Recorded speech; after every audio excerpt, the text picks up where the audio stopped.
drawn and redrawn, the making of India's internal boundaries. Hi, and welcome back to India's State Stories, a project that explores the evolution of India's political and administrative boundaries. This project is supported by the Centre for Legislative Education and Research, Flame University, Pune. Now we turn towards the last set of princely states that became the Part C states. These were the unique territories that were governed directly by the central government through a chief commissioner. This status was reserved for such states that were either deemed underdeveloped or held strategic importance. They were also generally intended as temporary arrangements later to be merged into either Part A or B states. The following episodes take a careful look at each Part C state and the story behind its formation. Listen to the first 3 episodes of Season 2 to understand a deeper context. These episodes give an overview of the entire process of integration, along with an introduction to the legal instruments and some key personalities which made it possible. More details are in the show notes below, and let's dive in. Imagine a small island, not surrounded by water, but by a completely different political landscape. An island that existed for decades, almost a historical anomaly, nestled right in the heart of things. Yeah.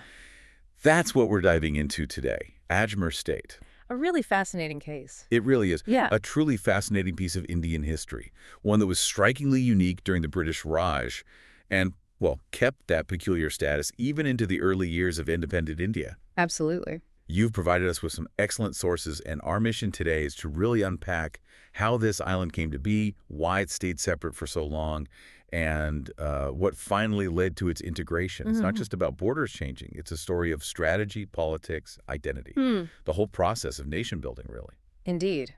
And what's particularly noteworthy about Ajmer-Merwara, as it was known then, is that it wasn't just some geographical oddity. Okay. It stood as a powerful symbol almost of direct British administration, a stark contrast to the princely states all around it. Right, the semi-autonomous ones. Yeah. Exactly. So understanding its journey gives us this unique lens, I think, into India's incredibly complex path to unification. That makes sense. So yeah, our deep dive today aims to examine this peculiar entity, Ajmer-Merwara, tracing its unique status under the British, looking at why it stayed isolated, and then understanding the forces behind its eventual merger into Rajasthan. Connecting the dots. Connecting the dots, strategic importance, the nuances of state formation, all of it. Okay, let's unpack this then.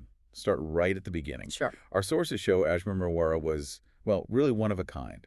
What made it so distinct within Rajputana? Well, the main thing, as you hinted, is that it was the only part of the entire Rajputana region under direct British administration. The only part? The only part. When we think of Rajputana, usually it's the princely states, right? Maharajas, their own territories. You get that. But Ajmer-Merwara wasn't that. It was a chief commissioner's province. Okay, chief commissioner's province. What did that actually mean on the ground? It meant direct rule, governed by British officials, appointed by the viceroy, not through a local prince. So completely different from the indirect rule in the surrounding states. Fundamentally different. It gave the British absolute control there. And when did they acquire it? Was it late in the game? No, actually quite early, way back in 1818. 1818. Wow. It was part of a subsidiary alliance adjustment with Gwalior. Subsidiary alliance. Remind us quickly. Sure. Basically, a treaty where a local ruler accepts British military protection, but gives up control over foreign policy and often some land or money. Got it. So Gwalior, a big Maratha state, ceded Ajmer to the British.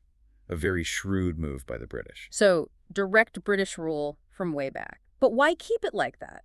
This isolated pocket right in the middle of the Rajputana agency when their usual policy was more hands-off with the princely states. Yeah, that's the crucial question. You mentioned strategic reasons earlier. Can you elaborate what made Ajmer so valuable? Absolutely. It wasn't just about simple control. There were layers to it. Think of it like a key piece on their chessboard. Okay. Firstly, it was like a nerve center, an intelligence post almost. Monitoring the neighbors. Exactly. They could keep an eye on the often turbulent politics of the Rajput states without getting bogged down in their day-to-day stuff.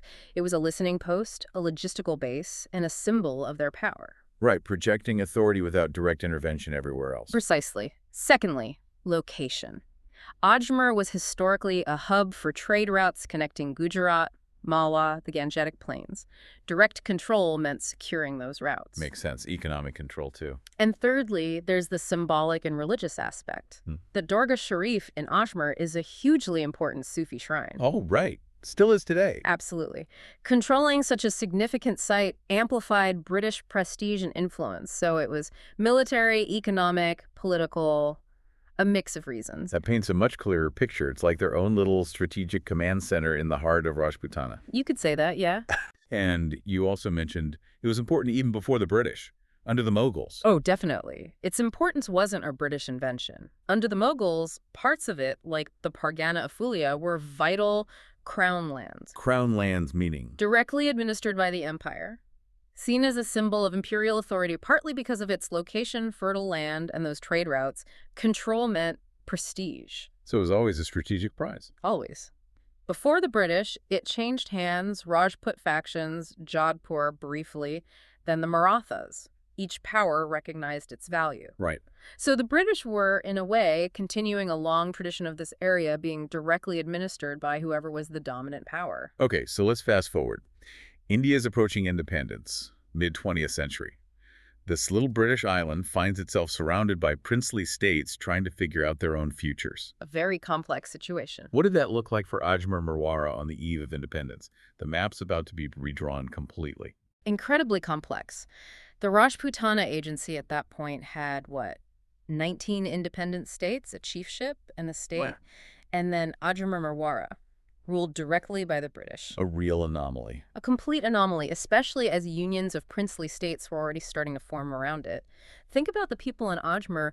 Their rulers were in Delhi or London, not a local palace. Must have felt very different if things started changing. Very different. While the states negotiated accession, Ajmer, being British territory, was on a separate, uncertain path. Which leads to the next obvious question. Right. Why wasn't it just immediately absorbed into the new Rajasthan Union when India became independent?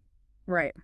Logically, you'd think so. After their attempts, what stopped it initially? There were attempts. VP Menon, the guy basically integrating the princely states, did try to include Ajmer directly into Rajasthan. But it didn't work. Initially, no. It was unsuccessful. The reasons were, complicated. Like what?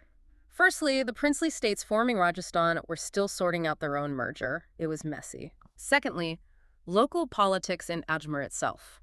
Some people wanted integration, sure.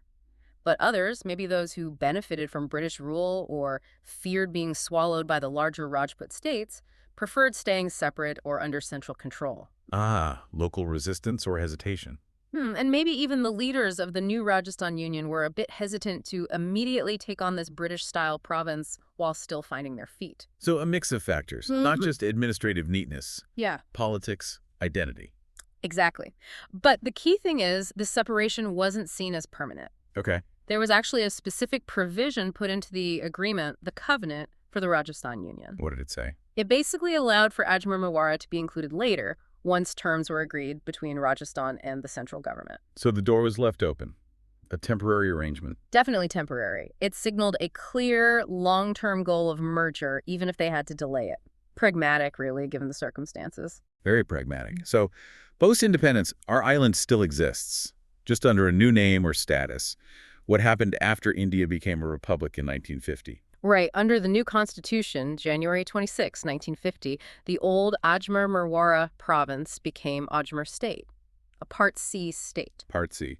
What did that mean? Part C states were directly administered by the central government. So still separate from Rajasthan, still under direct federal oversight, just not British oversight anymore. So still an anomaly, just a different kind. Pretty much. It maintained its administrative separation.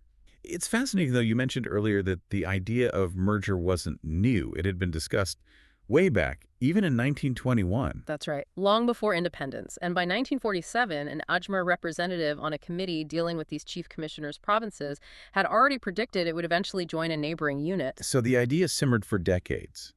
What were the main arguments when the final push for merger happened? For and against? Well, the arguments for merger were pretty consistent over time.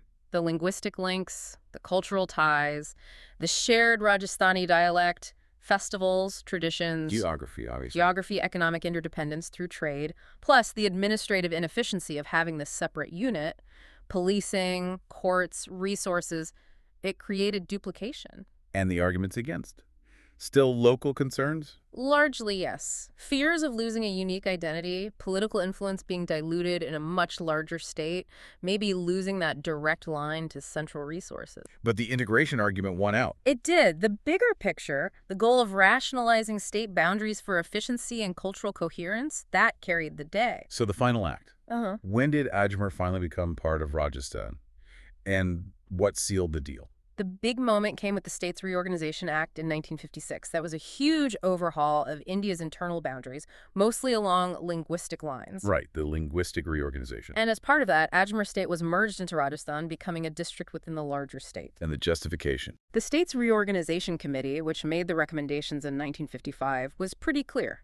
It respected Ajmer's linguistic, cultural, geographical links to Rajasthan. It just made sense. Made sense. And they also argued it would improve law and order and overall governance by getting rid of that awkward dual control situation, the jurisdictional gray areas. Streamlining things. Exactly. Creating a more cohesive, effective administrative unit.